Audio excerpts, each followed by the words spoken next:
treat yourself with the same amount of respect as you treat every other person around you.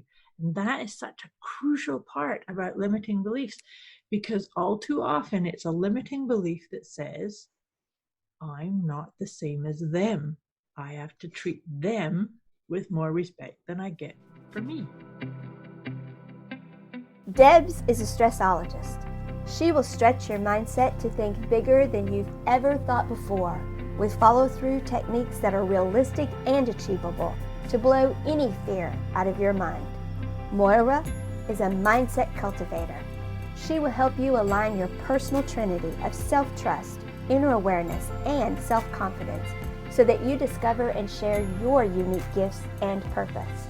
Together, their goal with these conversations is to share how our inclinations do not always work in our best interest, and to provide the knowledge to leverage the gifts that already exist within each one of us.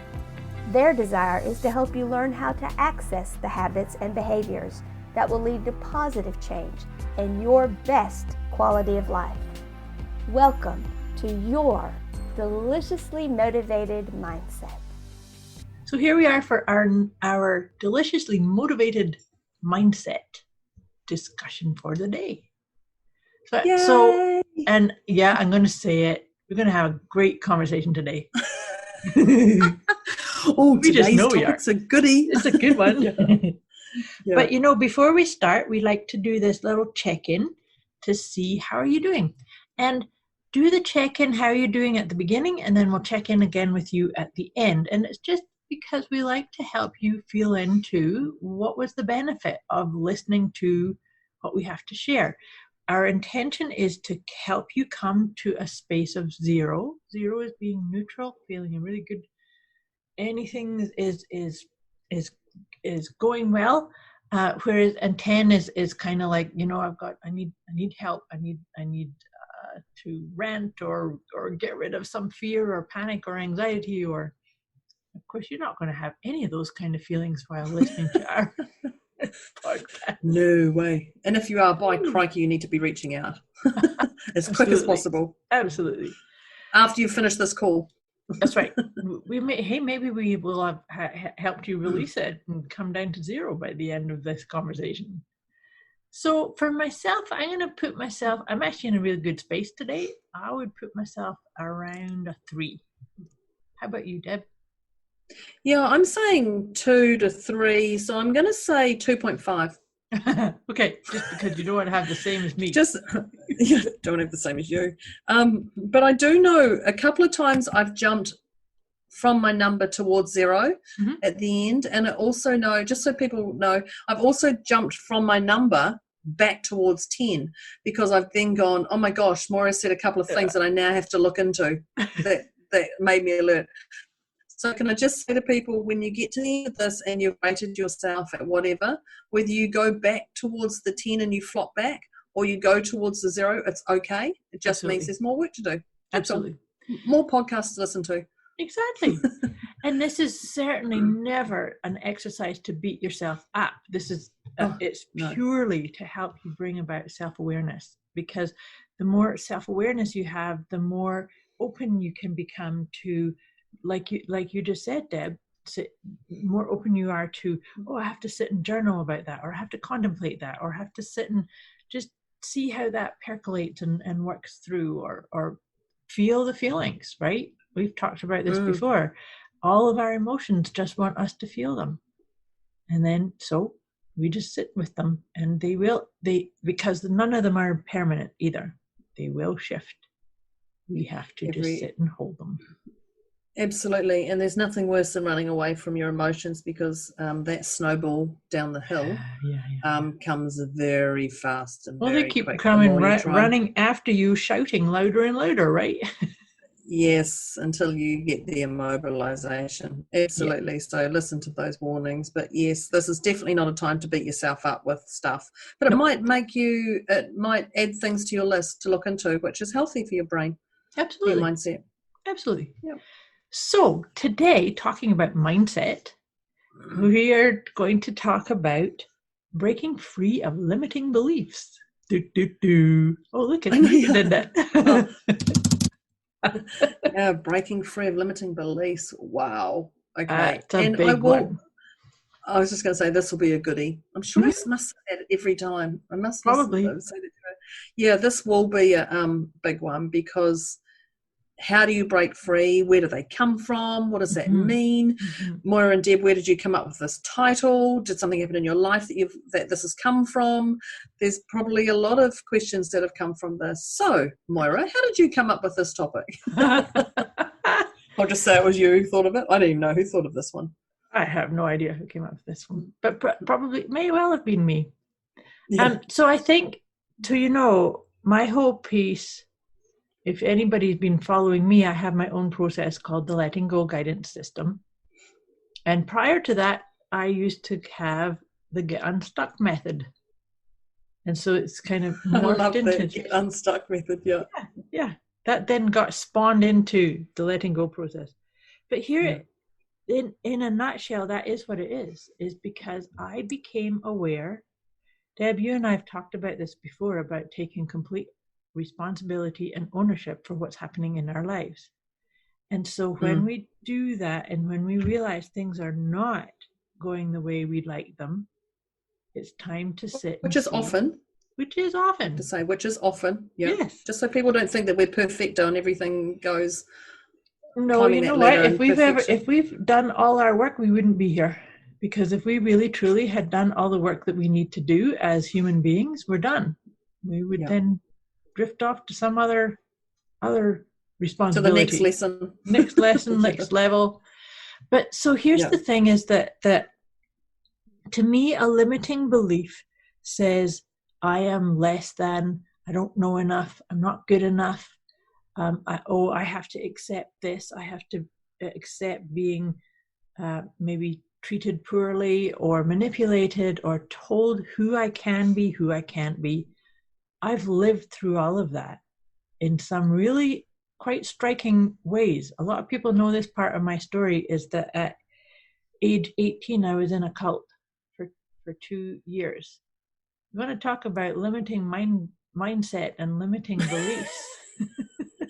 You might have a few in there. You might have a few. What do you reckon? Just a few. But here's the thing, they're not there anymore. I can tell you that experience was one of the pivotal gifts to me to help me become who I am.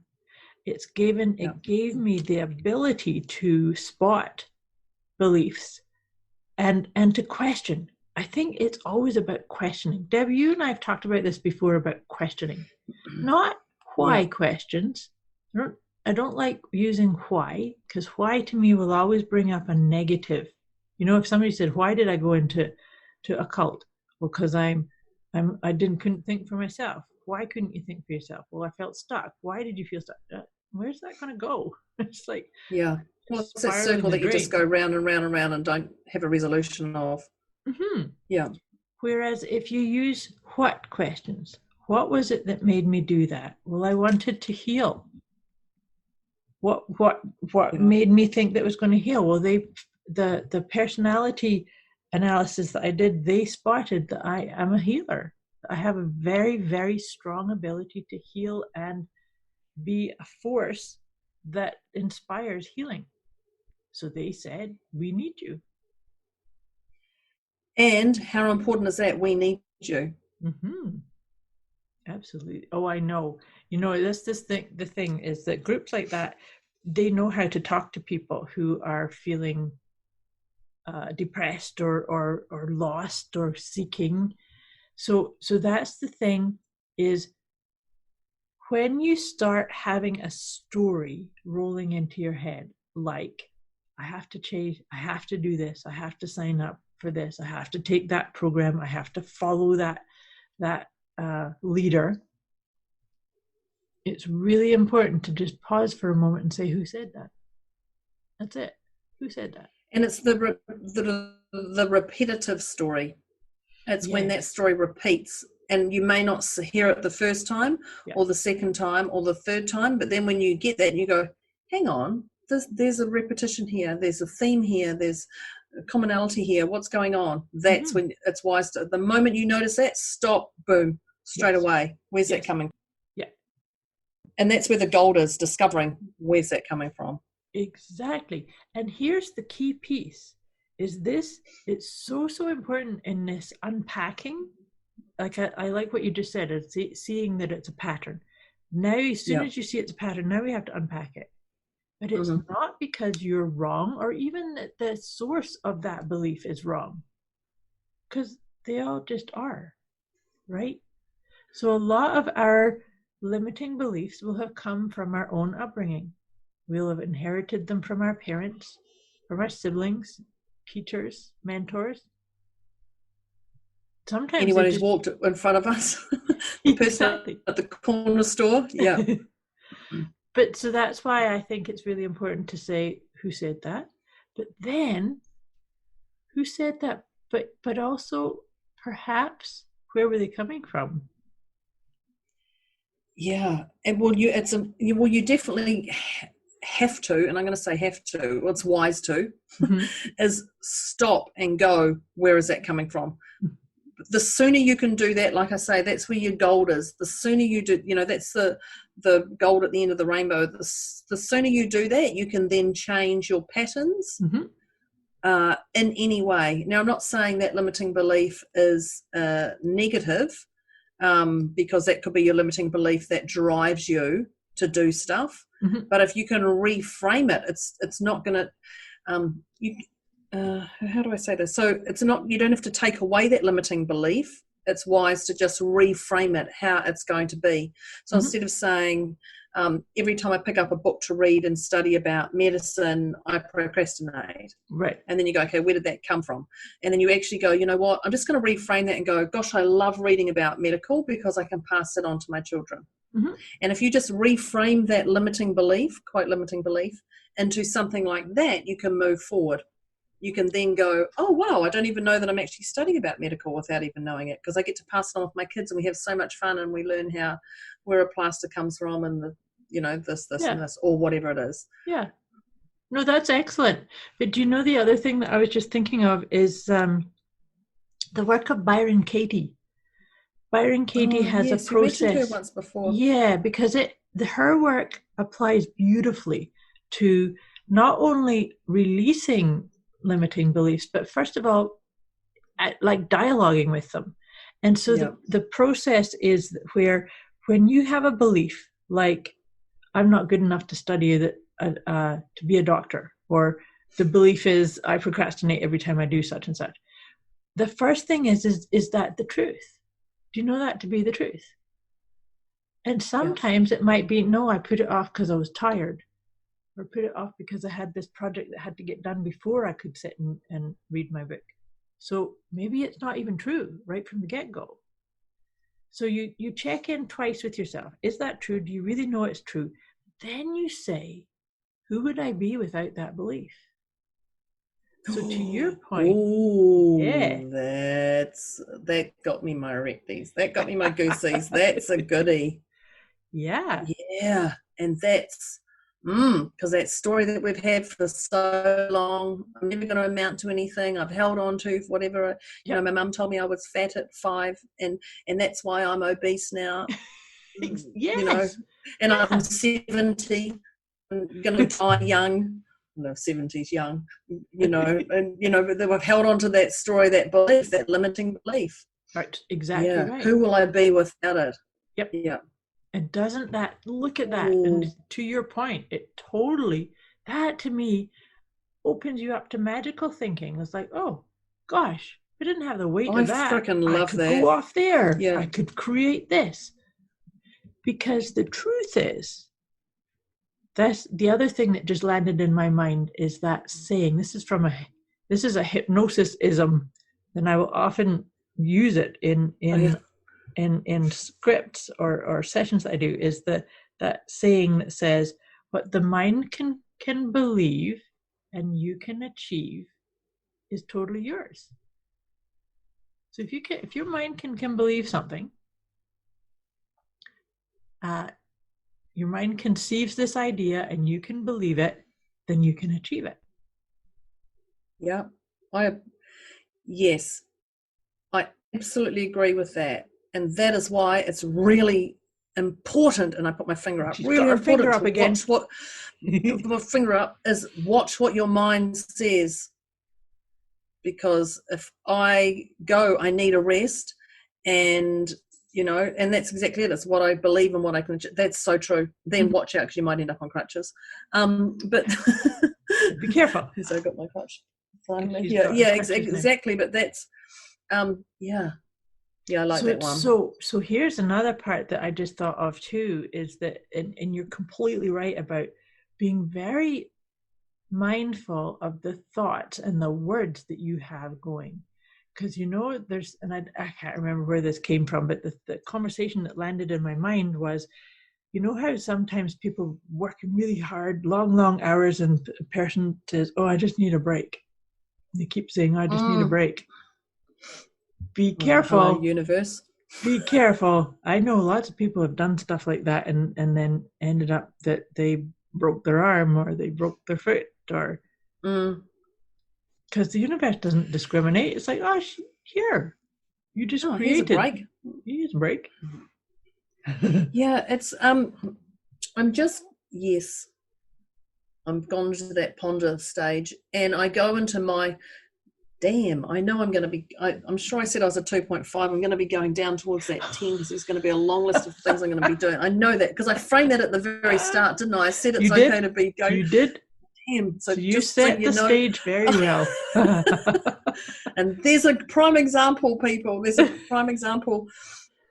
And so when I think about that, I think I'm so busy right now, and I've got to add that to my list of things I'm going to be doing, and this is the excuses of that we internally say. And there was something on Facebook a while ago, and I remember posting it, and it just doesn't anyway, and it was something along the lines of what you say to yourself internally.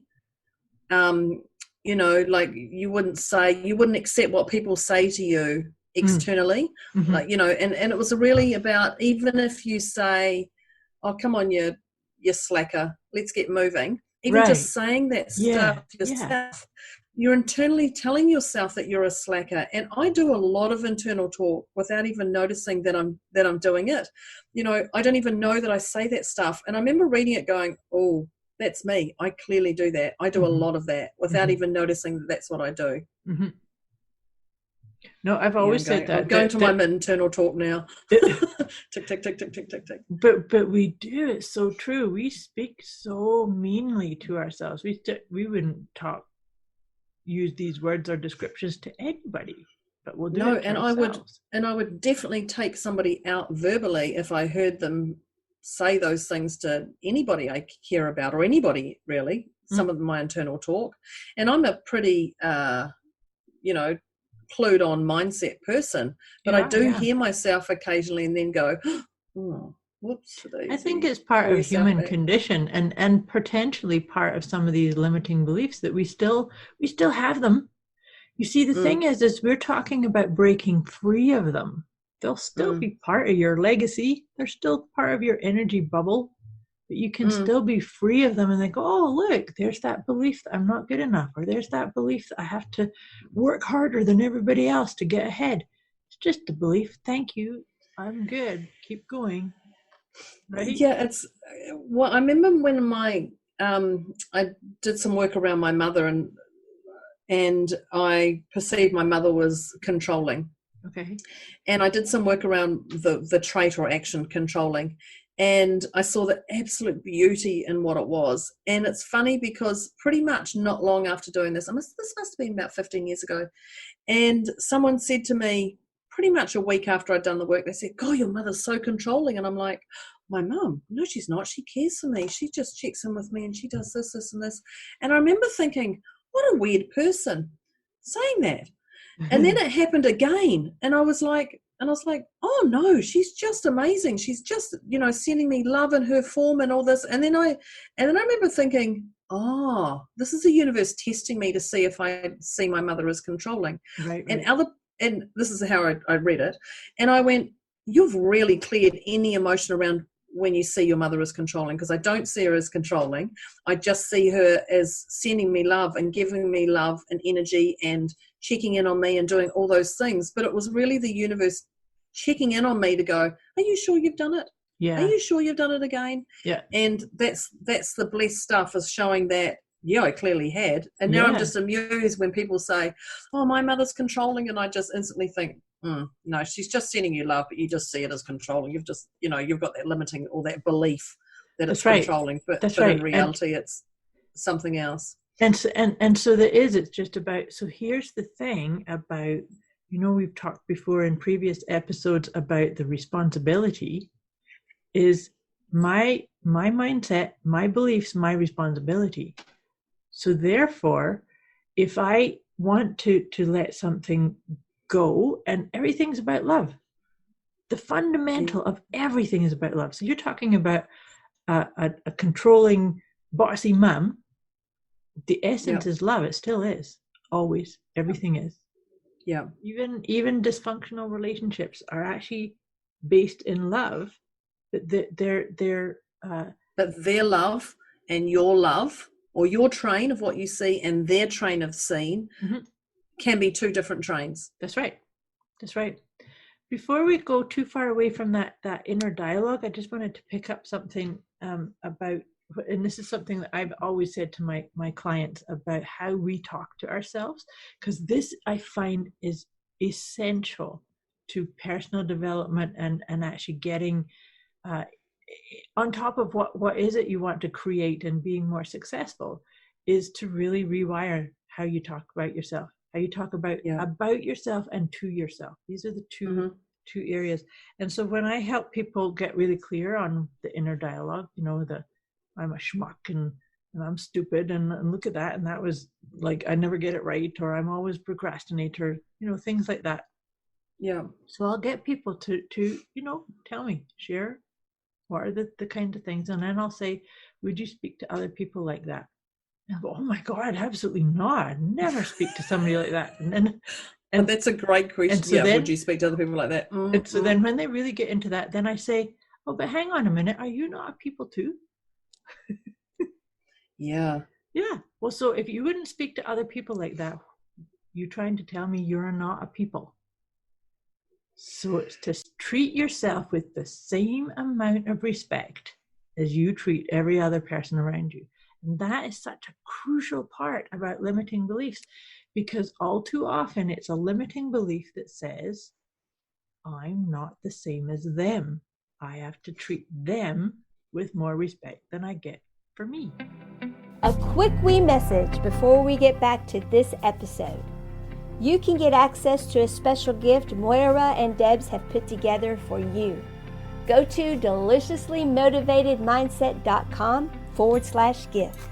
When you sign up, you'll receive instant access to an inner peace kit and the 30 Days of Wisdom program, both of which is intended to help you feel deliciously motivated right away. Go to deliciouslymotivatedmindset.com/gift. It's very simple, but it takes dedication to you. That's perfecto. That's perfect. And I'm just thinking about I'm a person, but we don't often, life is so busy, we're racing from one thing to the next, we don't have time to sit and internally dialogue. Well, you do. You go to the toilet, you sit down. Yep. You sit in the car and drive, turn the music off and think about something. Absolutely. Respect your body or respect your soul, your body and your mind, but respect your soul and take 2 minutes out of your day and reflect on that. 5 minutes at the end of the day or lunchtime or whatever. What did I do that I would like to change? What did I do well today? What didn't I do well? How can I do things differently? Reflect on that and tweak those limiting beliefs or, our Absolutely. beliefs. Yeah. And check in. Or not. But this is the other part about breaking free of limiting beliefs, is there are some beliefs that are fabulous. Mm-hmm. So it's to look at the ones which are serving me and which aren't. If I have a belief that I can create anything I want to, it's a great belief to have. No limitations there. Actually, it might limit the criticisms within me. Well, you talk to, quite a few top sports people, and you ask them, why are you doing what you know? It's what do they say, when your why is big enough, the how Yes. disperses or something? Yeah. You know, and they talk to them and they go, well, I remember my teacher telling me I could never be a sports person, so I'm out to show you. Or my dad said, I'm not as good as my sister, so now I'm at this level and my sister's still at this level. You know, and those limiting beliefs, or those beliefs that others have put upon us, they're not limiting at all. I don't see them as limiting. They're just, that's that driver. That's that story that we've got. That's that driver that gets us to do stuff. You know, and you said, who will I be without that? You know, that's a great one too. Do I want to change that limiting belief? Who will I be without that? You know, do I want to change that limiting belief? Or even just saying, well, do I want to change that belief or not? Absolutely. But so this is a delicate area that you've just brought up here, though. Because that's not like me to bring up something delicate. No, so not like you. Like me. No. But you see, I know some people that will have been brought up by a parent or somebody comparing them. You know, you're not as good as this, and so they're that ignites a fire for them to say, "Damn it, I'm going to prove you wrong." Yep. Now, it can be done functionally, where that's created the inner fire to do it, and that's awesome. But it can be done dysfunctionally too, and I've seen this a number of times. And by that I mean there's a lot of animosity and comparing still, because you keep looking at, see, I'm better than that. I am better. See, I proved it. Yeah. I proved it. Yeah. So that's actually being driven by an external power, as opposed to saying, thank you for the fire, I'm going to do this. And where I'm coming, I'm taking that fire myself. Exactly. Yeah. Thank you for igniting it for me, and off I go. The example that comes to mind is many years ago I broke my arm, and it was a really bad break, so I couldn't get a surgical rod. It actually had to heal by itself because it had actually splintered. And so the specialist said to me that it was going to take a really long time to heal, and that I was only going to be able to raise my hand a certain height. He said, oh, you'll be able to get your hand up to do your hair. And I remember hearing him say that, and my immediate thought was, no, you ain't the boss of this body. That was my immediate reaction. Nope. And I went and did all the physio. The physiotherapist actually said they'd never met somebody as driven as I was. I did absolutely every exercise and more. And now, of course, I've got full range of mobility in my arm. But there's an example of the fire in my belly of not letting you put your stuff on me, but neither am I going to keep going back and saying, you were wrong. Look at, you were wrong, you were wrong. It's like, no, it's my body. It's, I actually loved the specialist. He was a really superb doctor. So he's basing this based on other people, other clients that he'd seen before, right? Yeah, and I think that's a great point, because medical, we have to quote fingers in the air, not fingers sod you, but fingers quote. We have to listen to the medical experts. We have to listen to what they say, because they know. Yeah. So we have to do what they say. We have to. Right. But in reality, if you've got a fire and a drive, and it's not that egotistical, I will do this to prove you wrong, and I'll go back and I'll continue putting my fingers in the air at you going, well done, well done. Yeah. But actually, I'm going to do this until I realize maybe you are right, maybe you're not. Just let me find my own drive, which is that fire within us. But medical's a really hairy one, because that is society that they know more than us, which they do. Mm-hmm. Well, clearly a lot more knowledge than my medical. But it's just about researching, and who would I be without that story? Absolutely. But here's the thing, is you're completely right. Medical doctors know a lot more about the medical aspect. They still don't know the inner workings of me. Of your mind, and of my mind, exactly. And Bob's mind, and Jane's mind. Exactly. Yep. And our minds are the absolute most powerful healers that there is. So, there is scientific, and all those people who want scientific proof of what I'm saying, that it's out there. just think about the placebo effect. There is hundreds and thousands of cases that have proven the benefits of a placebo. So here's the thing about placebo, though, is placebo works when you completely believe it, right? So if I gave you a pill and say, here, Deb, this is going to cure whatever it is, and you think, oh yeah, this is just a sugar pill, and maybe it will work and maybe it won't. Well, guess what? It probably won't.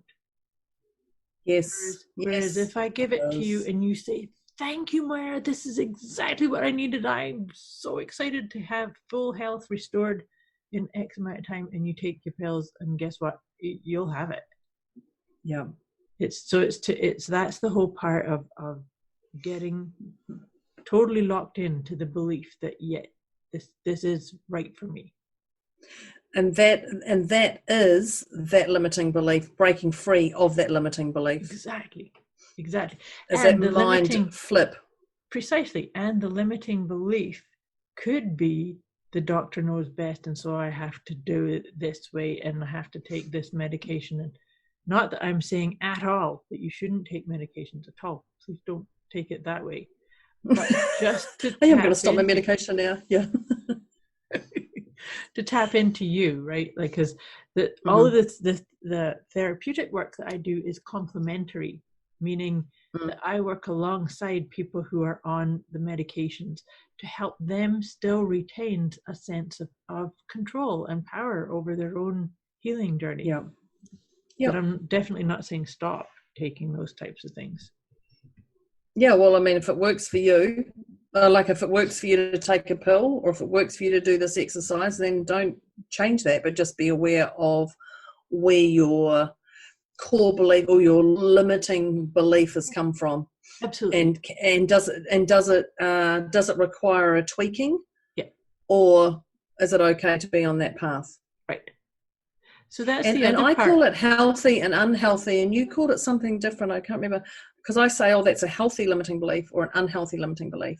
You called it something before, and I thought that was a great way of actually labeling it, because I've just rated it good or bad. Right. I can't That's remember interesting. What you So that's one of those things that came out my mouth, and I don't know what you said. I said. I'll have to go back and you have to go listen to the recording.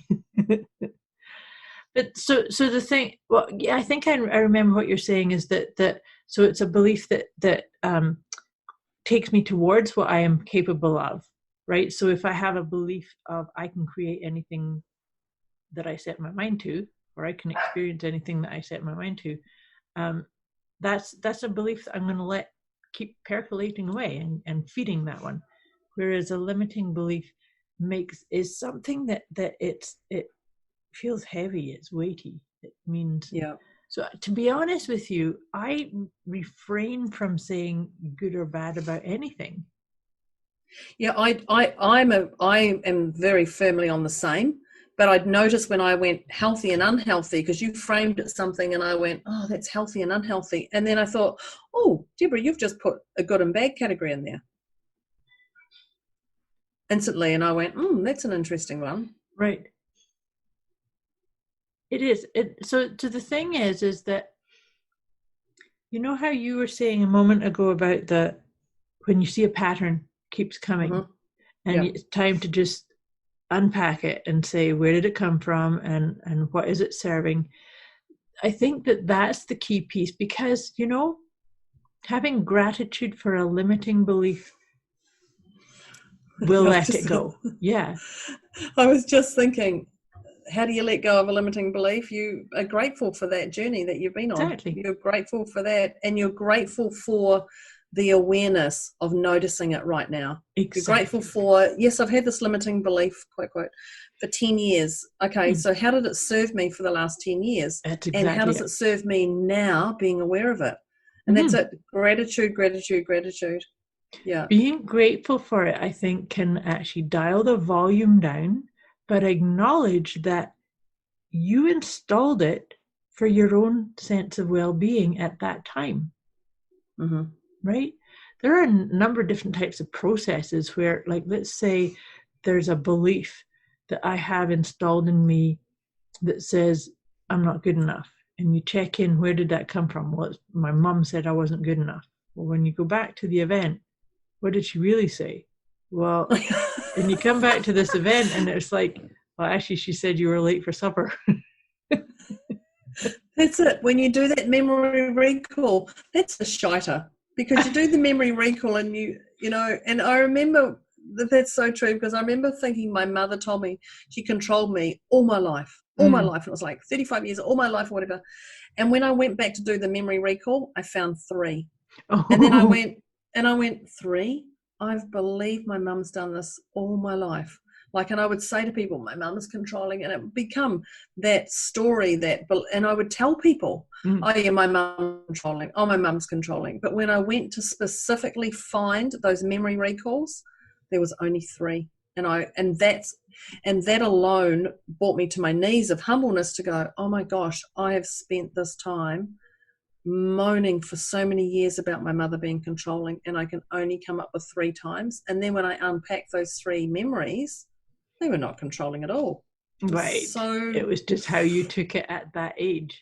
Yeah. And my mother didn't say, you need to do this because of this. Like that, she wasn't, and my mum gave an excuse. She would say, if you're going to do that, just be aware of the consequence. And like, so when she would give me my things, so she wasn't actually controlling, she was actually educating me every time, saying, if you're going to do that, just know there's going to be consequences. Right. And so therefore you didn't hear the end of the sentence, just this bit. I didn't hear that if you took a pill, you're going to be saved instead of dying in 24 hours. Yeah, right. That's exactly it. But I just got this image in my mind as you were describing that, is that, when we say, so in your story there, you're saying, my mom's controlling.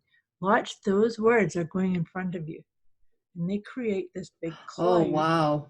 Yep. And you go walking forward through that cloud. Into that cloud. Yeah. And there it is. So all that exists is this thing that and guess what? You created it. So that is the biggest piece about breaking free of limiting beliefs, is watch what's coming out your mouth. Watch what's coming out your mouth and then saying, hey, I can stop telling that story. Yeah.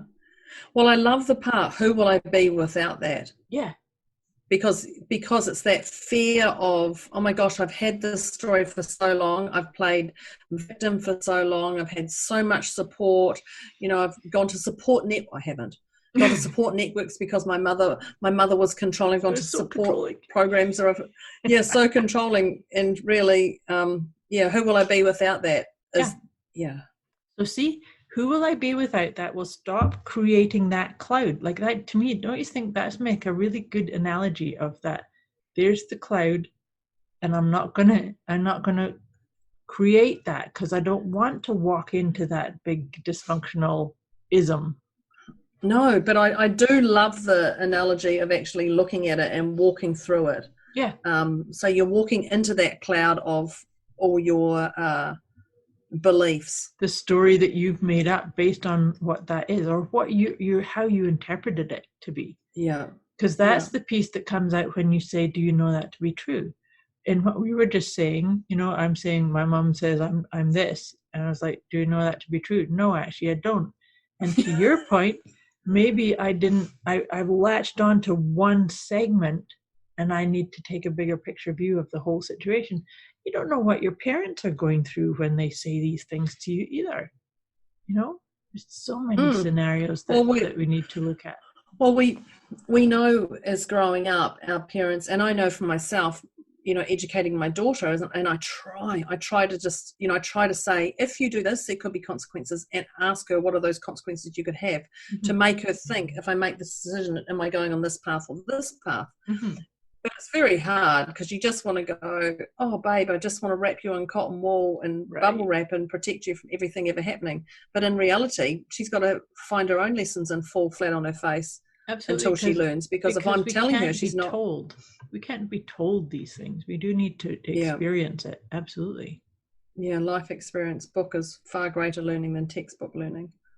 Yeah, well, that's real learning. That's creating that inner wisdom and dispelling limiting beliefs. Because if I had the belief that I had to be told something every time in order to know it, how would I ever expand out of it to go and learn my own belief set?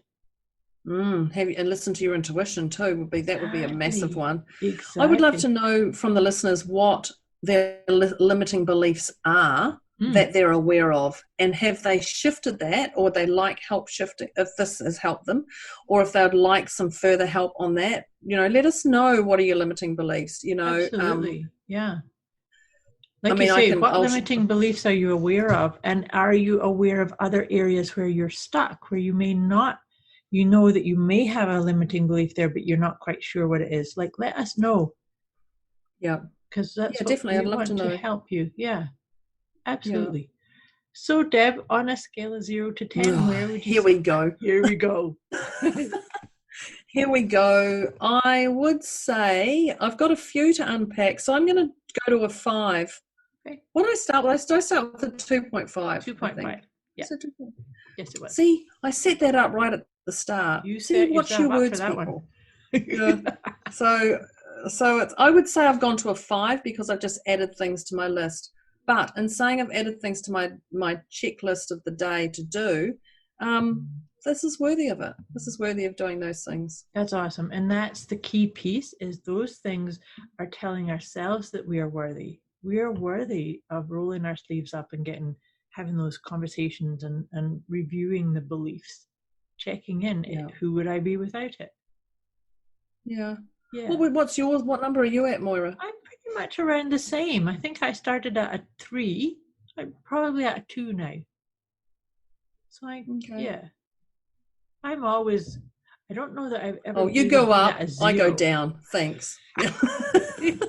Thanks, Moira. I'd say I'm sorry, but I know it's going to be awesome when you get through. Yeah. And if you said you're sorry, I wouldn't believe you anyway. I know you wouldn't.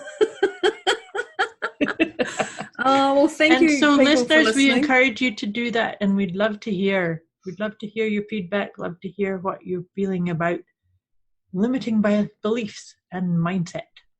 Yeah, perfecto. Thank you, people. Thanks, Moira.